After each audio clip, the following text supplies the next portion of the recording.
आखिरी चरण का चुनाव और गाजीपुर का चुनाव यहां का उत्साह बता रहा है कि इंडिया गठबंधन और समाजवादी पार्टी के प्रत्याशी अफजाल अंसारी साहब न केवल जीत करके जा रहे हैं बल्कि रिकॉर्ड मतों से इस बार जीतेंगे। जहां गाजीपुर अपनी बुलंद आवाज से और अपने समर्थन से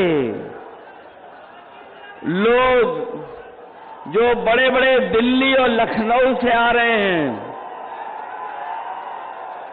गाजीपुर के लोगों के उत्साह के सामने और समाजवादी पार्टी के समर्थन के सामने वो थर्रा रहे हैं। उन्हें समझ में नहीं आ रहा है कि रास्ता क्या निकलेगा।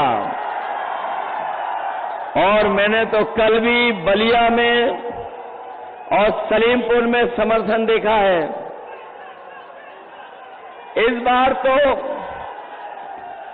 जहां पूर्वांचल की हवा, पूर्वांचल की जो हवा इस बार है, पश्चिम से भी ज्यादा रफ्तार से बह रही है। जो शुरुआत पश्चिम से हुई थी वो आते आते यहां पर बलिया, गाजीपुर में किस ऊंचाई तक पहुंचेगी।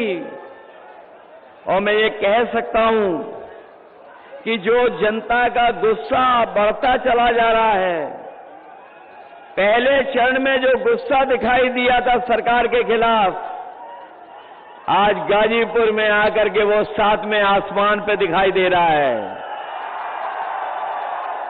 ये जो 400 पार वाली बात कह रहे थे,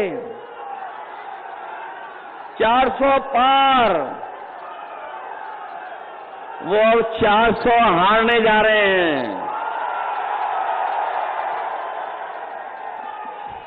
ये 400 पार नहीं हो रहा इनसे। ये इनका सब हिसाब किताब डगमगा गया है। और अभी आपने देखा होगा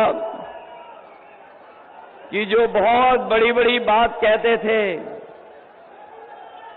इधर उनका आत्मविश्वास जो लड़खड़ाया है, उनका आत्मविश्वास जो लड़खड़ाया, उससे उनकी जवान भी लड़खड़ा गई है। अब कोई उनकी पुरानी कहानी सुनना नहीं चाहता है। पुरानी कहानी, पुराने डायलॉग जो घिसे पिटे हैं, कोई सुनना नहीं चाहता है। इसलिए मैं सबसे पहले जो मंच पर उपस्थित हैं, जहां मैं दोनों अपने पार्टी के प्रत्याशी और इंडिया गठबंधन के सहयोग से चुनाव लड़ रहे अफजाल अंसारी जी साहब, सनातन पांडे जी, मंच पर उपस्थित पार्टी के वरिष्ठ नेता ओम प्रकाश सिंह जी, राम मशल राजभर जी, विधायक वीरेंद्र यादव जी, लाल बिहारी यादव जी, अंकित भारती जी, शोएब अंसारी जी, काशीनाथ यादव जी, अरविंद सिंह जी, विजय यादव जी, राजेंद्र यादव जी, त्रिवेदी राम जी, खुर्शीद अहमद साहब, अनिल अमिताभ दुबे जी, जयकिशन साहू जी, राजेश कुशवाहा जी, सुनील राम जी, ईश्वर प्रसाद कुशवाहा जी, विजय बहादुर सिंह जी, रामाश्रय विश्वकर्मा जी, सुरेंद्र सिंह जी और बहुत बड़ी संख्या में न केवल समाजवादी पार्टी के संगठन के लोग बल्कि कांग्रेस, इंडिया गठबंधन के सहयोगी दल, उन सबके साथ साथ मैं आप सबसे भी अपील करने आया हूं और मैं आप सबसे निवेदन करने भी आया हूं कि जो लोग सत्ता में रहे हैं 10 साल से, इन सबने मिलकर के हर बात इनकी झूठी निकली और इनके हर वादे झूठे निकले हैं। जब 10 साल पीछे मुड़ करके देखते हैं, जबकि गाजीपुर और आसपास का इलाका वो इलाका है जो देश के प्रथम सांसद हैं, जो बनारस से चुन करके जाते हैं, उनके क्षेत्र के आसपास के ये इलाके हैं, जो विकास, जो खुशहाली, जो तरक्की होनी चाहिए थी, वो आज हम तरक्की और खुशहाली नहीं देख रहे हैं। जहां तरक्की और खुशहाली के लिए कोई रास्ता नहीं बनाया, वहीं पिछले 10 साल में हमारा किसान दुखी हो गया, संकट में चला गया।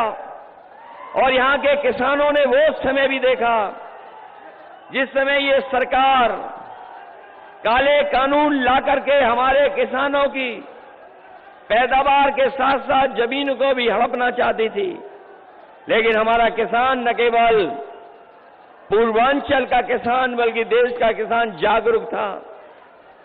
उसने सरकार के खिलाफ लड़ाई लड़ने का काम किया, धरने पे बैठ गया दिल्ली जाकर के, और वो तब तक नहीं हटा था जब तक सरकार ने काले कानून वापस नहीं ले लिए। और मैं आपको कहना चाहता हूं, मैं यहां के गाजीपुर के अपने तमाम समाजवादी साथियों का मैं धन्यवाद और आभार इसलिए भी प्रकट करना चाहता हूं कि जिस समय 2022 के चुनाव से पहले मैंने यहीं से रथ यात्रा शुरू की थी, आपके जिले से, जहां पर वो समाजवादी सरकार का बना हुआ पूर्वांचल एक्सप्रेस वे जुड़ता है, उस गांव पखनपुरा से हमने शुरू किया था। और जो सहयोग समर्थन आपसे मिला था, मुझे नहीं पता था कि मुझे रात में भी चलना पड़ेगा। मैंने सुबह सुबह रथ यात्रा शुरू की थी, पूरा दिन पूरी रात चल करके जब मैं लखनऊ पहुंचा था, मुझे याद है सबसे पहले वही खबर मिली थी कि जहां किसान के आंदोलन की वजह से और उत्तर प्रदेश के चुनाव की वजह से भारतीय जनता पार्टी ने वो काले कानून वापस ले लिए थे। उसके लिए हमारे गाजीपुर के किसान और नौजवानों को भी बधाई देता हूं, जिन्होंने सड़क पर आकर के उस सरकार के खिलाफ खड़े होकर के आंदोलन को आगे बढ़ाने का काम किया था। न केवल काले कानून लाए थे ये लोग, बीजेपी ने हमारे किसानों को ये भी वादा दिलाया था कि उन्हें मौका मिल जाएगा तो किसानों की आय दोगुनी हो जाएगी। और जब भी यहां प्रधानमंत्री जी आए, वो कभी वो बात नहीं भूले कि कभी लोकसभा में आपके एक सांसद जी ने कहा था कि यहां पर इतनी गरीबी है कि लोगों ने दाने बीन करके खाना खाया था, दाने बीन बन करके। उस समय भुखमरी में गरीब दाना बीन करके खाना खाता था। लेकिन सोचिए 10 साल बाद जिन्होंने कहा था कि किसानों की आय दोगुनी हो जाएगी, हमारा किसान वैसा ही का वैसा, लेकिन उसकी आय दोगुनी नहीं हुई। न केवल आय दोगुनी का वादा किया, वहीं ये भी कहा था कि किसान को लाभकारी मूल्य देंगे। हम अपने किसान भाइयों को कह के जा रहे हैं, ये 7वें चरण का आखिरी समय का चुनाव है। इंडिया गठबंधन और समाजवादी पार्टी ने तय किया है कि आने वाले समय में जब 4 जून को सरकार बनेगी तो अपने किसानों का न केवल कर्जा माफ होगा, बल्कि साथ ही साथ अपने किसान और गरीबों को कानूनी अधिकार दिला करके उनकी फसल की कीमत को भी दिलाने का काम करेंगे और एमएसपी के लिए कानूनी अधिकार दिलाने का काम करेंगे। जहां किसान और गरीब पूरी ईमानदारी के साथ उनके खिलाफ खड़ा है, वहीं ये नौजवानों ने भी मन बना रखा है इस बार कि जिन्होंने उनके जीवन का सबसे ज्यादा समय बर्बाद किया है, जिन्होंने नौकरी नहीं दी, रोजगार नहीं दिया, उन लोगों को भी सबक सिखाने का काम नौजवान करेगा। और यहां पर जो नौजवान मौजूद हैं और जो लोग दूर से भी सुन रहे होंगे, देख रहे होंगे, वो जानते होंगे इस सरकार में जितनी भी परीक्षाएं हुई, उन परीक्षाओं के सबके पेपर लीक हो गए। और ये जो पढ़ा लिखा नौजवान है, जो कोचिंग करता है, वो जानता होगा कि एक परीक्षा नहीं, बल्कि इस सरकार में जितनी परीक्षाएं हुई हैं, उन सभी परीक्षाओं के पेपर लीक हो गए। ये नौजवानों की नौकरी तो छीनी है, लेकिन नौजवानों का 1/3 जीवन इन्होंने बर्बाद कर दिया है। मैं अपने नौजवानों से कह के जा रहा हूं, और खासकर यहां के नौजवान का मैंने समय समय पर देखा है और कई मौकों पर कि यहां का नौजवान मेहनत करता है, तैयारी करता है, न केवल नौकरी के लिए तैयारी करता है, बल्कि यहां का नौजवान ऐसा है जो देश की सीमा के रक्षा के लिए पक्की वर्दी पहन करके वहां की सेवा करना चाहता है। लेकिन जहां इन्होंने पेपर लीक करके नौकरी छीनी, वहीं हमारा नौजवान जानता होगा कि अग्निवीर व्यवस्था लागू कर करके इन्होंने जो आधी अधूरी नौकरी देने का वादा किया है, इस तरह की नौकरी को हम लोग कभी स्वीकार नहीं कर सकते हैं, कभी स्वीकार नहीं कर सकते। और ये धरती तो वो है जिसने वीरों को जन्म दिया है, ये धरती वो है जिसने समय समय पर देश की रक्षा के लिए अपनी जान की परवाह नहीं की। यहां पर तमाम वो गांव हैं जिनका एक गांव से एक एक नौजवान देश की रक्षा के लिए, सीमा पर जाने के लिए, वर्दी पहनने के लिए हमेशा तैयार रहता है।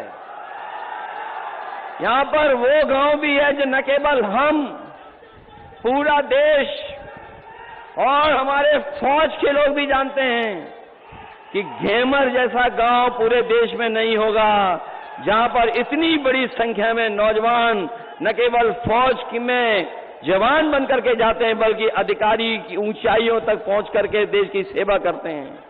मैं अपने गाजीपुर के नौजवानों को कह के जा रहा हूं, ये जो अग्निवीर व्यवस्था है, ये ऐसी व्यवस्था है जिसमें न केवल शहीद का दर्जा भी नहीं मिलेगा आपको, न शहीद का दर्जा है, न आपको तमाम सुविधाएं मिलेंगी। ये सब केवल अपने स्वार्थ के लिए ये व्यवस्था बनाई है। इसलिए अपने नौजवानों से कह के जा रहा हूं कि 4 जून के बाद जब दिल्ली में सरकार बनेगी, तो अग्निवीर जैसी नौकरी हमेशा हमेशा के लिए खत्म हो जाएगी। न केवल अग्नि व्यवस्था खत्म हो की जाएगी, बल्कि फौज की नौकरियों की संख्या बढ़ाने का काम, अभी जो होती थी भर्ती, उससे ज्यादा भर्ती करने का काम, और पहले जैसी जहां पक्की वर्दी पहनने को नौजवान को मिलती थी, वैसी पक्की नौकरी और पक्की वर्दी पहनने का मौका मिलेगा। हमारे किसान भाई भी होंगे, जहां किसान नौजवान इनसे दुखी है, वहीं आपने महंगाई भी देखी होगी, कहां पहुंच गई है महंगाई। आज हर जरूरत का सामान महंगा हो गया, जो भी चीज हम खरीदने जा रहे हैं सब महंगी हो गई। न केवल हमारी पढ़ाई महंगी हुई है, किताबें महंगी हुई हैं, दवाई महंगी हुई है। हमारे नौजवान भी जानते होंगे, जब पहले मोटरसाइकिल खरीदते थे तो कितने रुपए की आती थी, 50,000 रुपए में आती थी, और आज जब बाजार से खरीदना पड़ता होगा तो बताओ कितने रुपए की आ रही है, 1 लाख से ऊपर कर दी है। जहां हर जरूरत का सामान महंगा किया है, आपके डीजल पेट्रोल के साथ साथ कीटनाशक दवाइयां, और हमारा किसान ये भी जानता होगा कि जब वो डीएपी लेने गया तो सरकार ने मजबूर किया कि जब तक नैनो यूरिया नहीं खरीदोगे आपको डीएपी नहीं मिलेगी। लेकिन नैनो यूरिया से कोई न पैदावार बढ़ी, न फसल को लाभ पहुंचा, और जिस तरीके से उद्योगपति भारत छोड़ करके चले गए थे, उसी तरीके से नैनो यूरिया वाले भी भारत छोड़ करके चले गए। और जहां बोरी की चोरी हुई है, पहले 5 किलो की हुई, फिर 5 किलो की हो गई। 10 साल में इन्होंने बोरी की चोरी में 10 किलो खाद कम कर दी। कभी कभी मैं सोचता हूं कि ये बोरी की चोरी कहां से सीख करके आए हैं। तब मुझे याद आता है कि बाजार में हमारे लोगों ने देखा होगा पार्ले जी का बिस्किट। पहले जो पार्ले जी का बिस्किट पैकेट आता था, पुराने लोग जानते होंगे कितना बड़ा आता था, और जैसे जैसे महंगाई बढ़ी और उन्होंने मुनाफा कम नहीं किया तो अब पैकेट कितना छोटा हो गया। आज 5 बिस्किट का पैकेट आ रहा है। याद रखना, ये बीजेपी वाले सरकार में आ गए तो हो सकता है आपका बिस्किट का पैकेट 1 बिस्किट वाला मिल जाए।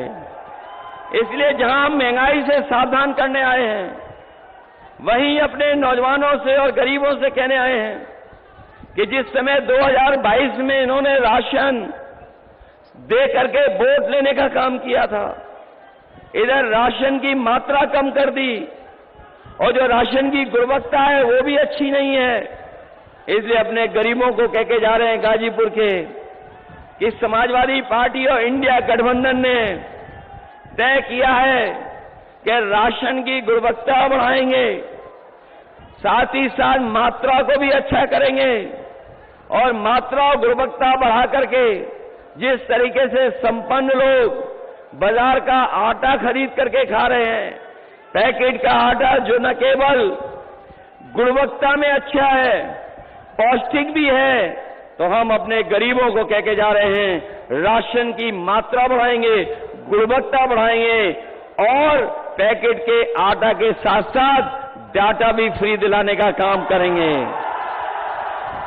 जहां पौष्टिक आटा गरीबों का स्वाद बेहतर रखेगा, वहीं डाटा हमें आगे बढ़ने के लिए, हमें बहुत सी जानकारी हासिल करने के लिए डाटा भी हमारी मदद करने का काम करेगा। जो योजनाएं समाजवादियों ने बनाई थी, उन सब योजनाओं को धीरे धीरे करके ये खत्म कर रहे हैं। हमारी समाजवादी सरकार में याद होगा आपको, एम्बुलेंस की सर्विस दी गई थी कि अगर गांव में गरीब है और इसको इलाज के लिए अस्पताल जाना है तो वो फोन मिलाता था, एम्बुलेंस आकर के उसकी मदद कर करके अस्पताल ले जाती थी। लेकिन आज अस्पताल में न इलाज है, न दवाई है, और जो व्यवस्था एम्बुलेंस की थी वो भी बर्बाद कर दी है। न केवल एम्बुलेंस बर्बाद की, वहीं आपने देखा होगा पुलिस को लेकर के भी हम लोगों ने व्यवस्था बनाई थी। जहां 100 नंबर वाली व्यवस्था थी, जो 100 नंबर व्यवस्था दी थी, इस सरकार ने 112 कर दी। और 112 कर करके व्यवस्था तो खराब की है, लेकिन हमारे पुलिस के भाइयों को लगा कि जब सरकार ने 100 से 112 कर दिया है तो हमें भी अपना रेट बढ़ा लेना चाहिए। और इसका परिणाम ये हुआ है कि आज हमारी 100 नंबर 112 करने के बाद ही बर्बाद हो गई है। न केवल इन्होंने व्यवस्थाएं बर्बाद की हैं, बल्कि आगे बढ़ने के भी रास्ते बंद कर दिए हैं। इसलिए हम आप सबसे अपील करने आए हैं कि समाजवादियों ने न केवल उत्तर प्रदेश के विकास के लिए काम किया, बल्कि हमारे पूर्वांचल का जो इलाका जो थोड़ा पिछड़ा रह जाता है, उसको भी बराबर पे लाने के लिए हम लोगों ने विकास की योजनाएं पूर्वांचल तक पहुंचाई हैं। इसलिए हम आपसे विशेष अपील करने आए हैं कि जहां विकास में आपको जोड़ेंगे, वहीं आने वाले समय में जो सरकार बनने जा रही है, अगर समाजवादियों को विशेष विकास के लिए योजनाएं चलानी पड़ी तो पूर्वांचल के इलाकों के लिए अपने किसान और नौजवानों के भविष्य को बेहतर करने के लिए विशेष योजनाएं चला करके इनके जीवन को बदलने का काम करेंगे। इसलिए मदद करिए, सहयोग करिए। और जो लोग हैं सत्ता में, वो जान गए हैं कि 4 जून के बाद उनकी सरकार बनने वाली नहीं है। वो ये स्वीकार कर चुके हैं कि 4 जून के बाद उनकी सरकार नहीं बनने जा रही है। इसीलिए उनकी भाषा बदल गई है, उनका व्यवहार बदल गया है। लखनऊ वाले तो लखनऊ वाले, दिल्ली वालों का भी भाषा बदल गई है। हम इन बीजेपी वालों को कहना चाहते हैं, 4 जून के बाद न केवल मित्र मंडली बदलेगी, मंत्रिमंडल भी बदलेगा और मीडिया मंडल भी बदलने का काम होगा।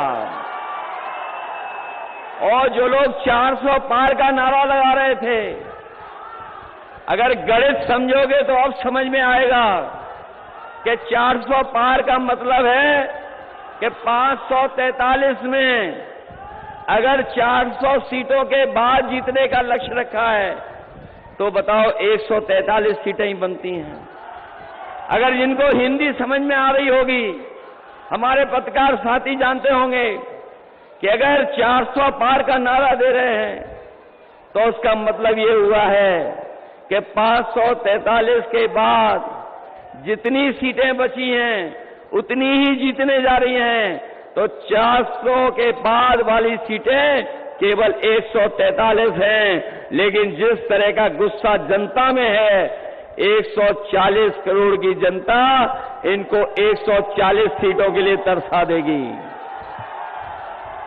कहीं सरकार नहीं बनने जा रही है।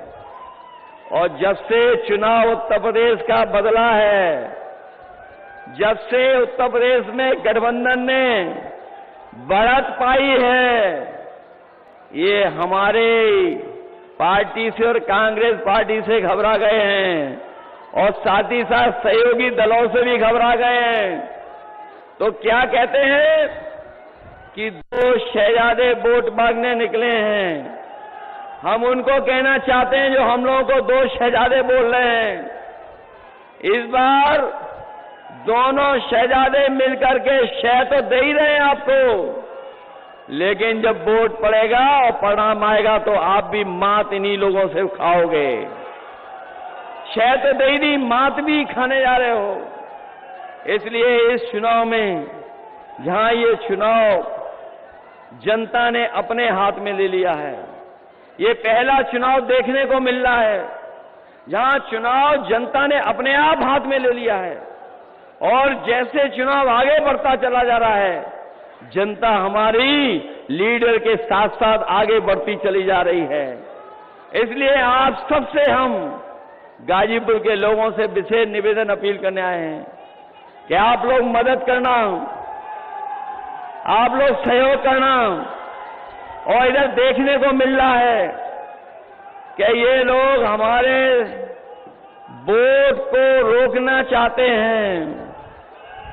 कई जगह सुनने में आ रहा है कि जहां समाजवादियों का ठोस वोट है उसको रोक करके ये जीतना चाहते हैं। लेकिन मैं ये जानता हूं ये गाजीपुर के लोग हैं, ये डरने वाले नहीं हैं। इसलिए आपसे हम निवेदन करना चाहते हैं कि अगर कहीं बीजेपी वाले रोकें तो कहीं आप रुक तो नहीं जाओगे। अगर आपको बूथ पे जाने से रोकें तो पीछे तो नहीं रह जाओगे। मैं जानता हूं यहां के लोग रास्ता निकाल लेते हैं कि बूथ पे कैसे पहुंचना है, इसलिए बूथ पर मदद करोगे आप लोग मिलकर के। ये चुनाव जहां हमारे आपके भविष्य का है, वहीं चुनाव संविधान बचाने का भी है। ये बात तो जान रहे होंगे आप लोग। ये संविधान बचाने का भी चुनाव है और ये संविधान है जो हमें सम्मान दिलाता है। यही संविधान है जो हमारे हक अधिकार की रक्षा करता है। यही संविधान है जो हमारी संजीवनी है। और ये भी आप लोग जान गए होंगे कि इधर जो देखने को मिल रहा है कि बीजेपी और बीएसपी ने अंदर ही अंदर हाथ मिला रखे हैं। इसलिए सावधान हो कि नहीं हो सावधान आप लोग। इसलिए जहां हम अपने लोगों से सहयोग और समर्थन मांग रहे हैं, वहीं अपने हम बहुजन समाज के लोगों से भी अपील करना चाहते हैं कि ये चुनाव बाबा साहब भीमराव अम्बेडकर जी के संविधान को बचाने का है। इसलिए हमारा इंडिया गठबंधन का साथ दीजिए, सहयोग कीजिए। जिससे आने वाले समय में हम लोग बाबा साहब भीमराव अम्बेडकर जी का संविधान बचा सकें। अगर ये लोग सत्ता में आ गए, कुछ भी कर सकते हैं। ये वही लोग हैं जिन्होंने कई मौकों पर जो लोकसभा में सांसद अपनी बात रखना चाहते थे, उन्हें रखने नहीं दिया। और ऐसा भी समय आया कि इन्होंने 150 से ज्यादा सांसदों को सदन से बाहर निकालने का काम किया था। इसलिए आप लोग सावधान हैं कि नहीं सावधान हैं? जहां मैं आपको सावधान करने आया हूं, वहीं गाजीपुर की धरती जो हमारे वीरों की धरती रही है, इन्होंने न जाने कितने वीरों को जन्म दिया है। बहुत महान महान लोगों को जन्म दिया, जहां हमारी गाजीपुर ऋषि मुनियों की धरती रही, जहां हमें ऋषि मुनियों का आशीर्वाद तो मिल ही रहा है। वहीं हमारे साथी लोग जानते होंगे कि जब कभी भी सरकार बनी, हम लोगों ने विकास के लिए कहीं भेदभाव नहीं किया होगा। मां कामाख्या देवी का भी हम लोगों को आशीर्वाद है। जहां मां का आशीर्वाद है, वहीं जनता का भी सहयोग और समर्थन मिल रहा है। न केवल सहयोग और समर्थन मिल रहा है, बल्कि यहां की जनता तैयार है। जिस समय 4 तारीख को वोट पड़ेगा, सब मिलकर के यहां पर एक दूसरे का सहयोग कर करके जिताने का काम करेंगे। इसलिए जहां अफजाल अंसारी जी को जिताना है, वहीं हमारे सनातन पांडे जी की भी मदद करना। गाजीपुर के लोगों की जिम्मेदारी है, अपनी लोकसभा तो जितानी है, लेकिन बलिया की लोकसभा को भी जिताना है। इसलिए मदद करेंगे आप लोग। सभी की निगाहें गाजीपुर पर हैं, सभी की निगाहें गाजीपुर पर हैं। गाजीपुर के लोग, कमजोरी तो नहीं दिखाओगे आप लोग?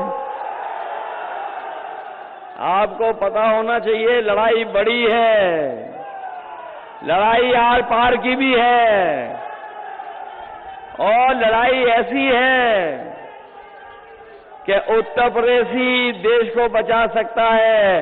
इसलिए 80 हराओ और भाजपा को भगाओ। जब भाजपा हटेगी तभी हमारा संविधान बचेगा, और भाजपा हटेगी तो अभी हमारे नौजवानों को पक्की नौकरी और पक्की रोजगार मिलेगा, उससे पहले मिलना नहीं। इसीलिए इन्हीं शब्दों के साथ, जहां हम किसानों का कर्ज माफ कर रहे हैं, 30 लाख नौकरियां निकाल करके दे रहे हैं, वहीं अपनी माताओं बहनों को भरोसा दिला के जा रहे हैं। कभी नेताजी ने, समाजवादियों ने समाजवादी पेंशन के साथ साथ विद्याधन देकर के बेटियों को बढ़ने का मौका दिया था। इस बार इंडिया गठबंधन अपनी गरीब माताओं बहनों के अकाउंट में 1 लाख रुपए भेज करके उनको लखपति बनाने का काम करेगा। इसलिए सहयोग करो, मदद करो, और चुनाव चिन्ह साइकिल मत भूलना। यही निवेदन, यही अपील मैं आप सबसे करने आया हूं। जहां आपने इस कार्यक्रम को सफल बनाया, उसके लिए मैं बहुत बहुत धन्यवाद देता हूं। ये बड़ी संख्या में जो नौजवान साथी और हमारे किसान भाई आए हैं, मैं इन सबसे इस उम्मीद और भरोसे के साथ कि जब परिणाम आएगा तो गाजीपुर तो जीतेगा ही जीतेगा, हमारा बलिया भी जीत करके रिकॉर्ड बनाने का काम करेगा। आइए खड़े हो जाए एक बार।